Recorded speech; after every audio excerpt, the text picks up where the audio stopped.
12-9 10 গ্রেডেই কার্যকর হচ্ছে নবম পে স্কেল। 5 সেপ্টেম্বর প্রকাশ হবে গ্যাজেট। আসসালামু আলাইকুম প্রিয় দর্শক, প্রথম আলো পত্রিকায় চাকরিজীবীদের জন্য প্রকাশিত হয়েছে এক গুরুত্বপূর্ণ প্রতিবেদন। তাই ভিডিওটি না টেনে দেখতে থাকুন এবং চাকরিজীবীদের সকল নিউজের আপডেট সবার আগে পেতে আমাদের চ্যানেলটিকে সাবস্ক্রাইব করুন। বাংলাদেশের সরকারি চাকরিজীবীদের জন্য এক দীর্ঘ প্রতীক্ষার অবসান ঘটতে যাচ্ছে। অবশেষে সরকারি ঘোষণা এসেছে, আগামী 5 সেপ্টেম্বর থেকে কার্যকর হতে যাচ্ছে নবম জাতীয় পে স্কেল, যা এক বিশাল পরিবর্তনের ইঙ্গিত বহন করছে। সরকারি কর্মকর্তা কর্মচারীদের জীবনমান, আর্থিক নিরাপত্তা ও পেশাগত উদ্যম্য সবকিছুর মোড় ঘুরিয়ে দিতে প্রস্তুত এই নতুন কাঠামো। 14 লাখের বেশি কর্মকর্তা কর্মচারী সরাসরি উপকৃত হবেন এই নতুন বেতন স্কেলের মাধ্যমে। শুধু তাই নয়, পেনশনভোগী এবং অবসরপ্রাপ্ত কর্মকর্তাদের ভাতা ও অন্যান্য সুবিধাতেও এর ইতিবাচক প্রভাব পড়বে বলে আশা করা হচ্ছে। নবম পে স্কেলে মোট 10টি গ্রেডে বেতন পূর্ণ নির্ধারণ করা হয়েছে।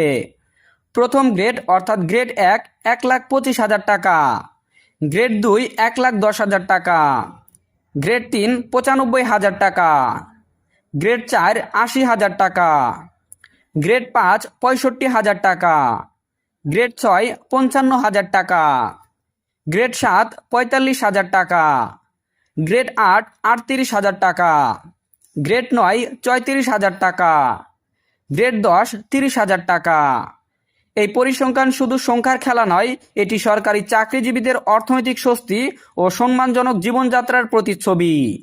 অর্থনীতিবিদরা মনে করছেন, নতুন পে স্কেল বাস্তবায়নের ফলে বাজারে ভোগ চাহিদা বাড়বে, যা সামগ্রিক অর্থনীতিতে গতিশীলতা আনবে। তবে একই সঙ্গে তারা সতর্ক করেছেন, এ ধরনের বড় আর্থিক সিদ্ধান্ত বাস্তবায়নে সরকারের রাজস্ব ব্যবস্থাপনায় সুদূরপ্রসারী পরিকল্পনা থাকা জরুরি।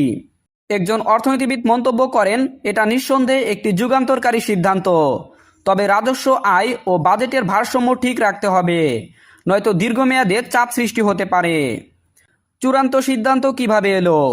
সরকারি সূত্র অনুযায়ী বহু ধাপে বৈঠকের পর নবম পে কমিশনের সুপারিশকে অনুমোদন দেয় মন্ত্রিপরিষদ। প্রধান উপদেষ্টা, অর্থ মন্ত্রণালয় এবং জনপ্রশাসন মন্ত্রণালয়ের মধ্যে একাধিক গুরুত্বপূর্ণ বৈঠকের মাধ্যমে এই সিদ্ধান্ত গ্রহণ করা হয়। এক উচ্চপদস্থ কর্মকর্তা বলেন, এই সিদ্ধান্ত শুধু বেতন বাড়ানো নয়, এটি হলো এক নতুন দৃষ্টিভঙ্গির সূচনা।